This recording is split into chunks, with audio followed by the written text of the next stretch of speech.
Rebel Force Radio presents Star Wars Cantina. Where are you going, Master? For a drink. Sorry about the mess. You will never find a more wretched hive of scum and villainy. We must be cautious.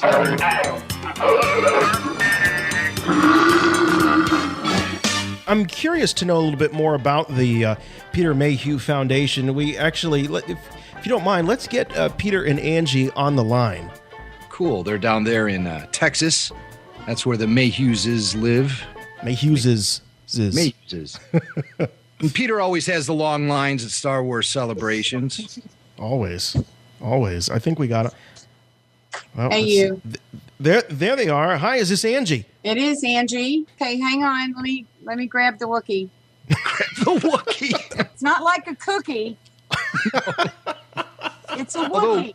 Wookiee cookies are quite delicious, though. Oh, they are delicious. Have you tried them?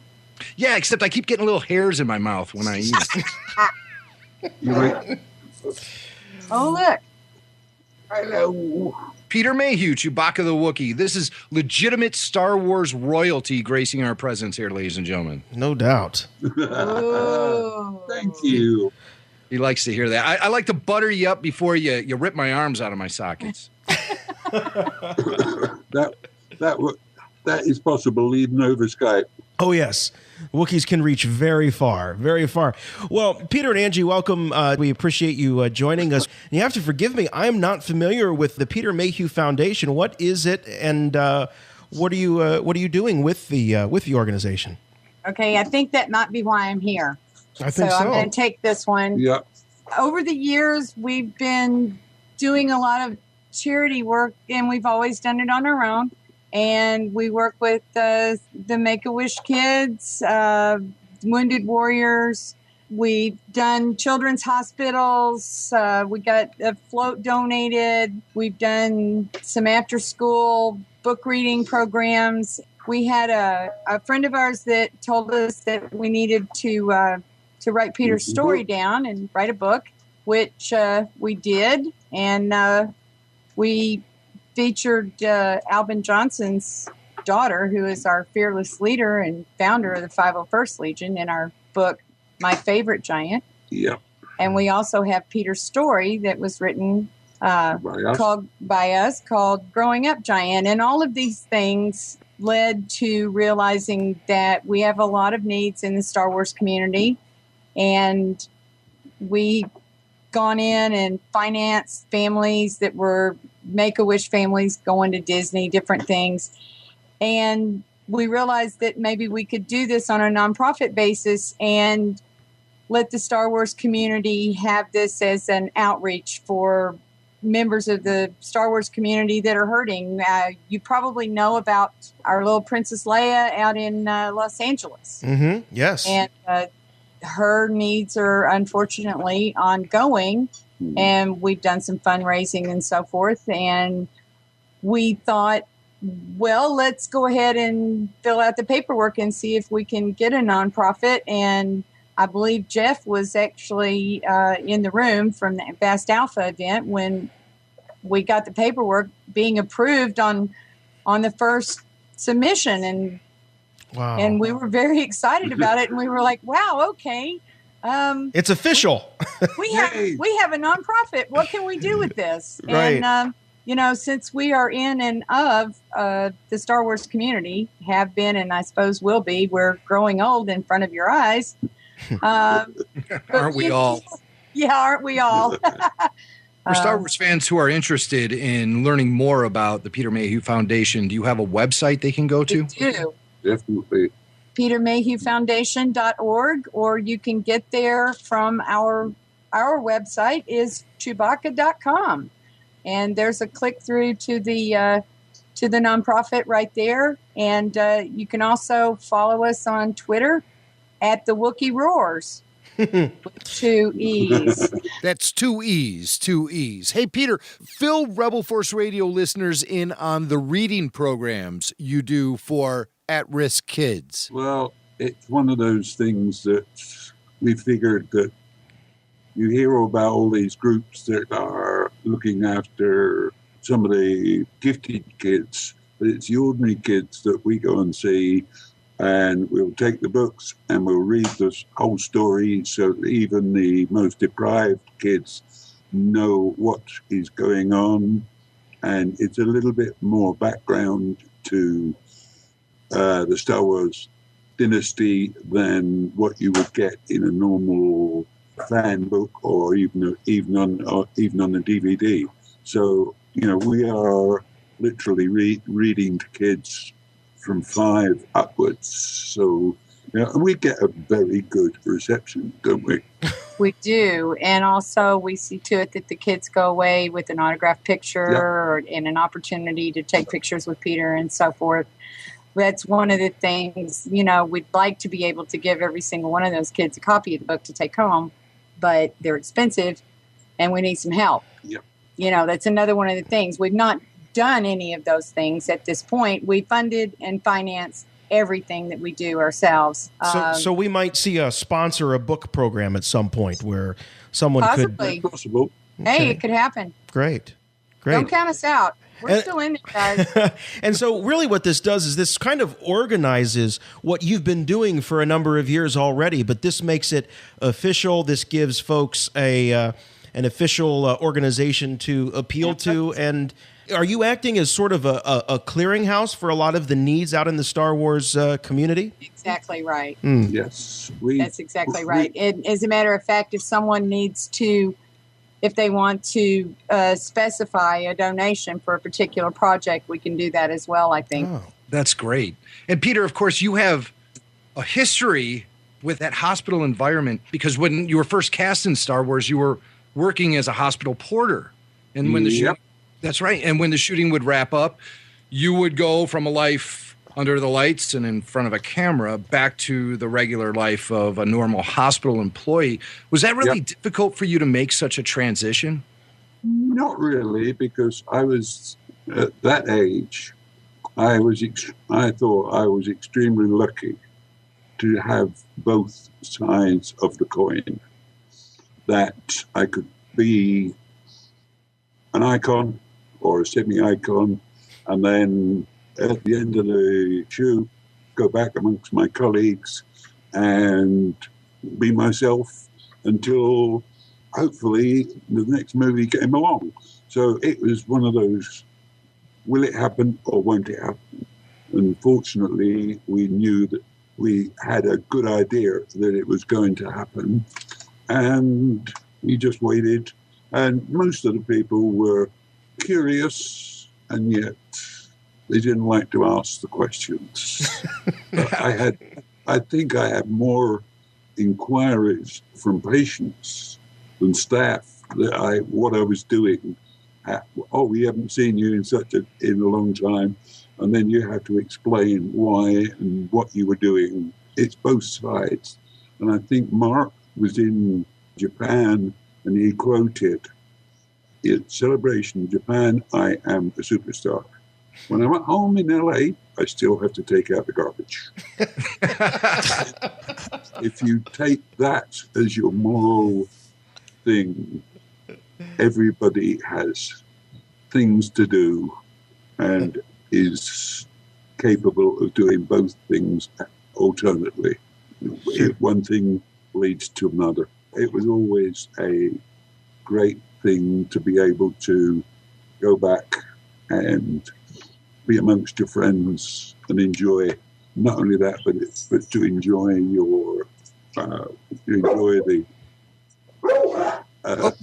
There's your pet Wookiee.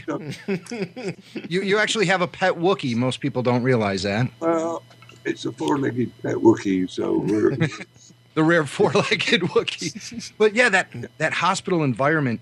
I just was wondering, when did you finally leave that world altogether for show business? I think it was Empire. Yeah. Because once we started on Empire, it meant that we were 100% committed. I decided I wanted to do this full time if it's possible. Yeah, and especially since Chewie's role expanded so much in Empire, Kersh really made a point of adding more personality to the character of Chewbacca. What was it like working with Kershner? absolutely wonderful. Let's put it this way, each director was different. George was a very technical person. Kersh wanted to have personalities out of the characters. You've got the 3PO there, you've got R2, and the human side, hopefully, is the Wookiee. Yeah, well, now that's an interesting way of looking at it. He was a show-it director, as I call him, because you do a rehearsal, then he would show you what he wanted, and hopefully rely on you doing what you could, but he also gave you about 50% other than what he'd instructed you to do. You had a good overlay. What was the most, to your recollection, what was the most complicated or difficult scene in Empire specifically for you to shoot? Was it the carbon freezing chamber? Actually, not the carbon freezing chamber. I think mine was when Chewie and Han blow up the droid on the snow planet. Uh-huh. And that was actually shot in Norway? That was in Norway, and it was about minus 15 degrees. So for the first time ever, people were jealous of you on the set for having the warmest wardrobe. Yep. For once, the Wookiee wins. The Wookiee was sweating under that costume, even out there. But actually, going back to the carbon freezing chamber, you saw the freezing stuff coming out of the pipes that were underneath where we were standing. Yeah. That was steam. So you can imagine steam was coming out, and where Kersh wanted for me to stand was about 1.5 to 2 inches away from a steam vent. So I thought, this I'm not going to put up with. So I said to him, can I move a little bit? He said, why? I said, well, there's 1.5 inch steam pipe blowing up my leg. So the Wookiee wasn't very pleased about it. So That was a pipe. That wasn't an ugnut. That was the pipe. I felt like it ended up like an ugnut. Then there was the day that you passed out on the set. Yeah. Oh my goodness. That's because I had 3PO on my back. Well, that'll do it. That'll do it. We're running around on Cloud City, and I had leather shoes on under the hairy feet, and it's a shiny surface on the floor.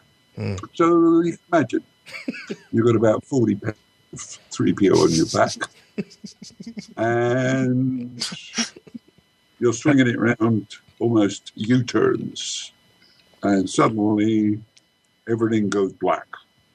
I passed out. Wow. They were more concerned about 3PO than they were about me. Oh, man. Yeah, I know.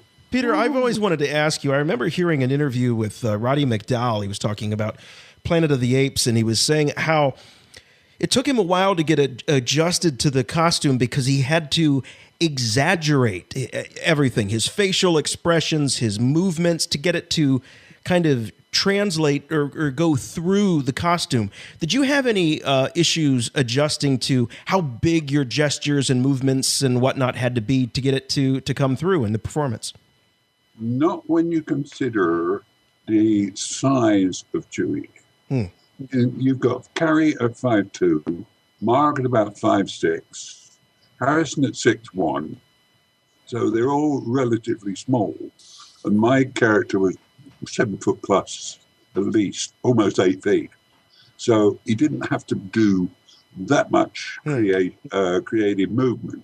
But the way I worked it out was that it was a mime character, because you have to listen and do what the reactions of other people. So I used to listen to what they were saying and react to that. It's the little head movements. Yeah. It's not a big movement, because that would, you would spoil it.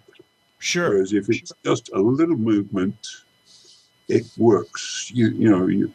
It's subtle. You look at some kids sometimes they don't understand what you're talking about, they'll give you a look, which is meaning, what is he after? And that will be a nod of the head sideways, as if to say, okay, you're my dad, but what do you want out of life? So it's, as I say, it worked when you consider on Star Wars, Chewie was a 2-week character, meaning that if it didn't happen, if the character didn't work within 2 weeks, it could have been a totally different co-pilot to the Falcon. Wow. Are you aware of any other options for a different sort of co-pilot for Han Solo? No. God, I hope not. What? Do you want me to lose my job or what? Well, I was just thinking that if Chewie didn't work on the set, they would have to come up with a solution somehow. Yeah, and look what they came up with. There's Lando and Num Num. Oh yes, Right. Yeah, that's true. We're flying the Falcon. So what do you want? How does that make you? How does that make Chewie feel to see someone else sitting in his seat? Pissed.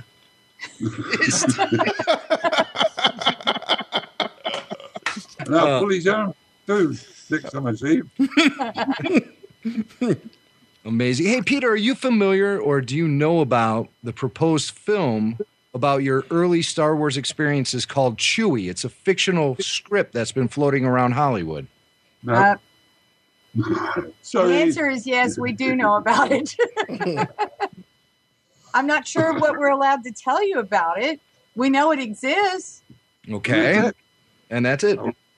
Yep. Stay tuned, guys. Stay tuned, guys. All right. It's in financial collection.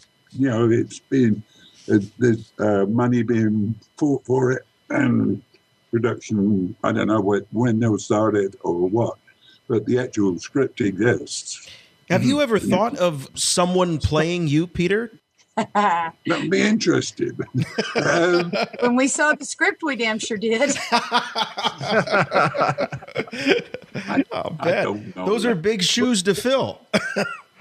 I think they are. I think it would be really cool. It's going to be interesting to see how they portray me and everybody else, because even in the latter days, there was a lot of people that were involved in it that you would have to put in just as characters.